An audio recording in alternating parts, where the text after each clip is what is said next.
Hey everyone, welcome to the first episode of That Company Spotlight Sessions, where we showcase amazing folks doing amazing things for agencies and more. I'm Michael Norrie, host, and on today's episode, we have Braden, Wallake, CEO and Chief Strategy Officer of HyperSocial. Braden, welcome to the show. Mike, thanks for having me. It's been crazy to get this one recorded, but glad we're here. I'm glad we're doing this. And I wanted to invite you as the first one here to be as one of our spotlights, because we actually have personal experience with your services, and really just got to tell you, man, top notch. Love the customer service from you as well as the team. Just it's been incredible. So happy to expose you to our agencies that we work with. Yeah, absolutely. So I tell you what, let's just kind of jump right in. If you don't mind, let's start. HyperSocial. How do you help agencies achieve their best? What are you doing?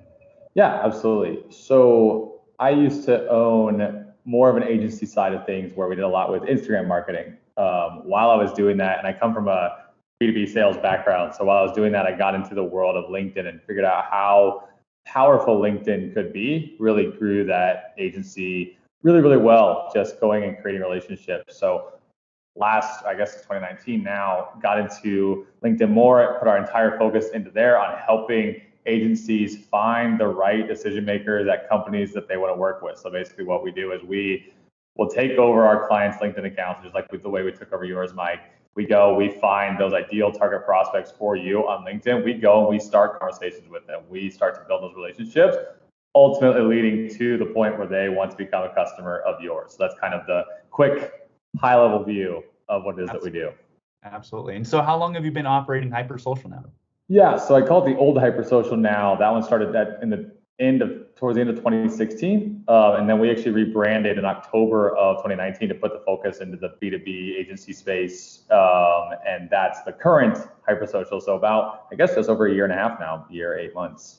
Awesome. So the current year and a half, and then the old one, how long was that one? Yeah, it was about 3 years. Okay. 2.5, 3 years. So yeah.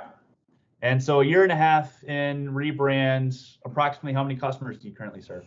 So we're servicing now around 150. Okay. The cool thing about that is we're our own biggest case study. Is we've only found our own clients from LinkedIn, minus some referrals, some partnerships, things like that. But of all of our 150 clients that we currently have, plus some that we've lost along the way, about 90% of those have come from LinkedIn directly from our own service, doing the outreach, finding our ideal target audience, and connecting with them the same way. That's beautiful. Awesome, man. Well, I want to kind of take a moment real quick. I just want to brag on you guys. So not only has customer service been great, but just what I've seen in terms of you guys playing with messaging and A/B testing it and taking care of the automation. We actually, I just witnessed you guys go through some huge changes in your business. Like I signed on and it was like, boom, big changes coming your way. And then the way you guys handled those was just fantastic. So LinkedIn, a lot of agencies been using it, but a lot of them are now they can only send out a certain number of connection, like a few hundred, maybe 100. How many connection requests is the normal account limited to? Yeah, so it's a little bit of a range, but it's going to be between 100 and 150 per week. For most people on LinkedIn. Right. Okay. And but the package that I think we had signed up into, you promised like 2,100 connection requests, and yeah. I was like, how are they going to do this? This is going to be interesting. I wonder how this is going to work. And you figured it out. You figured out ways to kind of navigate that through. Do you want to detail any of that? Yeah, sure. Yeah. So luckily enough, with the way that we've built our relationship with LinkedIn, the way that we're not just trying to go out and run through as many numbers as possible and put 2 minutes of writing together a sequence on a napkin during dinner of like, okay, I'm going to use this, and just going everybody. We actually try to build up the LinkedIn platform because we really enjoy it. It's almost like its own bubble away from some of the other platforms where you get into politics and whatever else and things like that. So luckily enough, LinkedIn has allowed us to, as long as we do things and play by their rules, we're one of the very few agencies out there who can actually go above those numbers for our clients. So it's just a very specific way. I could get into all that, but we'd be here for the next 4 hours trying to explain all that to even make it make sense to myself on how we go about doing that. So yeah, hopefully it looked a lot more organized from your end. It did. appearing in than it felt on our end sorting it Sure. all out. Oh, and I believe it. I bet that was a huge, oh my gosh, what are we going to do right now? And then, but I will say that you guys were very communicative. You had it very like organized and controlled and just transparent. You guys were just honest. This is what's up. This is what we're doing. These are the things that we're testing. Oh, by the way, if you didn't get what you were supposed to get, I'm taking care of it. I'm doing more and above and beyond. So kudos to you guys. Thank you. You're also working with Lizzie, so quick shout out to Lizzie Marks. She's awesome. She's very communicative, so organized, so blessed to have her on our team. So you got extra awesome stuff there. I have very much enjoyed working with her. So you've kind of overcome that, and at the same time, you guys changed your dashboard as well. Yeah. So I saw huge changes. Yeah. So all the customers, I feel bad because we were already in the process of updating our entire dashboard, how our end user software, how you get to experience that. We were already in the process. We wanted to improve that anyways. And then LinkedIn was like, hey, while you're doing this, we're also going to make all these changes and make you have to do more manual work. So we actually do a lot more processing and sorting and filtering through all the stuff that we do now. So that was a huge change after the exact same time. And it's just like, oh, hey, LinkedIn changes. Is that the reason you guys are changing our dashboard? No, like we'd already planned on doing this. We were working on it. It was a big project we were undertaking. And then right in the middle of that, like trying to organize how we go about the marketing, how it goes, like, bring this to our clients, bring this to non-clients with the new dashboard. And then it was like, oh, hey, here's an extra wrench in it as well. So I think that is almost, we've made that live. We haven't done enough training for our clients on that as we should have, because we're just still kind of working through all those LinkedIn changes on that side, just to make sure that we are going through and getting our clients that success that they need. I found it pretty intuitive when I logged into it. I was like, okay, this makes sense, and I like it. I like the way that I can handle the messages from that platform, everything. So it's been great. Yeah. So if you had a guess where, you're a year and a half in now, HyperSocial, what does HyperSocial look like in 5 years? Tell me the vision for the company. Yeah, that's a great question. And we've talked about this a lot of times, of whether we're driving this direction, whether we're driving that direction, and kind of figuring that out. I think our goal is to make it so the entire B2B sales process is so much easier for anybody who sells a service or a product to other businesses. Because when you sell B2C, which I think is what you guys do really well with the Google ads and all, especially all the service type things for that, that's an entire brain network thing that I don't understand psychology on. Why the heck do I buy these shirts from Facebook ads? That I don't know why I buy them, but I do. But getting that B2B process a lot more human, the entire sales process, all the way up to fulfillment. So our goal is to take things, what we have now, use this core of how do we humanize automation, and how do we take that,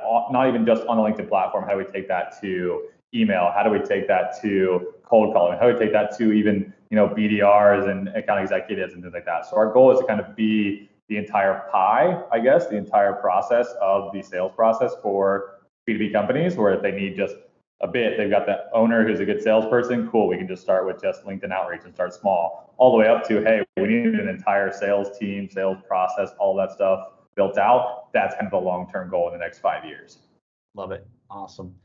So, and I know you have some actually very affordable options on the startup side of, LinkedIn outreach that you can do for, these startup agencies. So do you want to share kind of a range of pricing so people know whether they're going to be a good quality candidate? Yeah, absolutely. So all of our stuff starts with 3 core packages, either $450 a month, $600 a month, or basically $1,000 a month. Actually, $447, $597, and $997, because we just want to be Walmart, I guess. So yeah, $450, $600, and $1,000. The differences of those packages are going to be the amount of outreach that we're doing. So between the $450 and the $600, we're going to be either doing 1,200 connection requests each month up to these ideal target audiences, or we'll be doing 2,100. And then the difference between the 600 and the 1,000 is that we're also going to do a cool email sequence on top of that, where basically anybody who doesn't accept your connection request, we're going to go find their email and shoot them an email sequence as well. Maybe they're not active on LinkedIn. Maybe, for whatever reason they didn't accept your connection request. We're going to send them a cool email campaign as well. that's where all of our pricing starts. Then we have some add-ons from there. If you want us to, write content for you on your LinkedIn to help you position yourself as the thought leader, or you want us to even fully manage your inbox, which is like the most rewarding thing in the world, by the way, is I have my LinkedIn currently going. I show up to sales calls because I have somebody in my inbox doing all my responding and scheduling of those meetings for me. That's an additional $750 a month on top, and that's really, really awesome because if you know it's working, you know it's going well. Hey, let's just have someone act as if they're me, schedule calls for me. The person on the other end has no idea they've been talking to anybody else the entire time. It just looks and acts as if it's just myself and I have no hands-on interaction with it. That's awesome. And by the way, I know that you rounded up when we're talking about it right now, but I love the psychology of ending in 7. Every one of your prices actually ends in 7, and 3s and 7s, we all know those are discount numbers, right? That's right. So I love it, right. man. Do you want to tell us any kind of cool case study that you've got top of mind? Whether, if you've got an HUC one, great. If not, you can just go B2B, but any kind of cool case study, cost per lead, what, connection rates, let's guess that real quick. Connection rate, you send out a connection request. What's the typical percentage that'll actually connect? Yeah, so our connection rate has actually increased with those LinkedIn changes you had talked about. Okay. So we've seen a cool thing while we're testing this. So LinkedIn now requires we can only have a certain amount of these custom connection requests that are going out each month. And the other ones have to be just generic, just general connection requests. And actually with those general ones, those get accepted a lot higher. The difference of those is those are less, you have to start the conversation a little bit differently because they haven't got anything from you to know any kind of thing of what it is that you do. So your first message needs to almost be a little softer. So we were averaging around 25 to 30%. I think overall, all of our clients are now have actually increased between a 30, 35% average connection rate. Also, we have some clients who are just doing stupid amount of connection rate, like 60, 65% of their connection requests. They may have already had an amazing personal brand or whatever the stuff that they've done to kind of build that up. So when they send a connection request out, people are like, yeah, heck yeah. It's like if Gary Vaynerchuk sent you a connection request, guarantee you'd accept that every time. Yeah, exactly. So they've already kind of built up their name in their industry or space that their connection requests get accepted a lot higher. Awesome. So then in terms of case study, though, you want to dive a little deeper on anybody that you're like, yeah, this is kind of beginning, middle, end? Yeah. So we started with a company in, I believe, December of 2020. What they do is they are an outsourced blog company, which I don't know if you've experienced this, Mike, but finding writers and training writers is not the most fun thing. And we've dealt with that internally as well, like writing campaigns and writing LinkedIn content, like trying to get people to train on that. It's very difficult. So that's kind of what they do is they'll work with agencies directly to say, hey, you're selling all this SEO. Why don't you let us write your blogs for you? So they already had a really good core business. I think he had 13, 14, 15 writers on his team. I met with him in March and he had added, what was it? It was $95,600 worth of business just from LinkedIn, just from our outreach. Now he's really great because we start the conversation very casually and he is very much in his inbox all the time, responding to people, making sure he takes the time to not just try and sell them immediately. He wants to, kind of keep the conversation going, but still along the right path.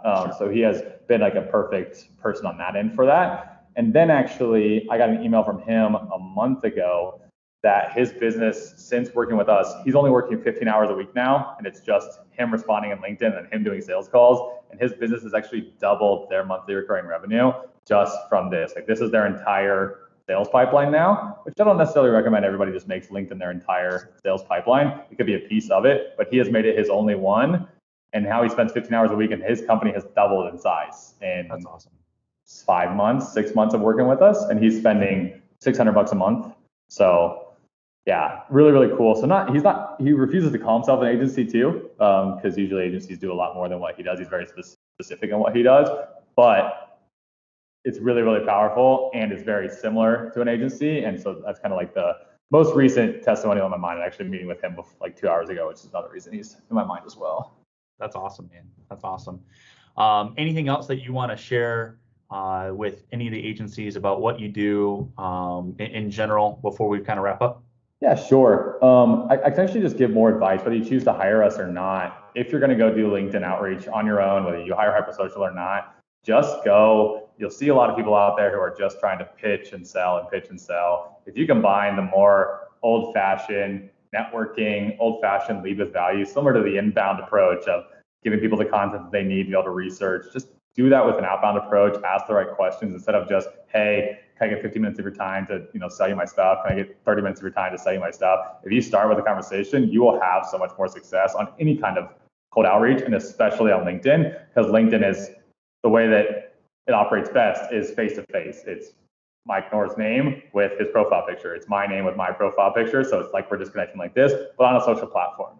And if you lead doing those things better, you'll have such better results. Whether you choose to hire us or not, go do LinkedIn. Go find your target audience, get Sales Navigator, go find who it is that you want to target, and go try to build relationships with them. And you'll have a lot less work overall because you won't have to run through nearly as many numbers to get your lead and to get people interested, because they're going to trust you more than everybody else all over the world who's just pitching and connecting and pitching and connecting and pitching. So that's the one thing that I would say to just think about when you're doing outreach of any kind. And we've seen that to be proven method over and over and over. Humans hate to be sold to, but they love buying stuff. And I feel that same way. When I'm an active LinkedIn user, when I get pitched in my LinkedIn inbox, I'm like, "Oh, you jerk! Like, I hate you. Like, quit doing that. You're doing it wrong."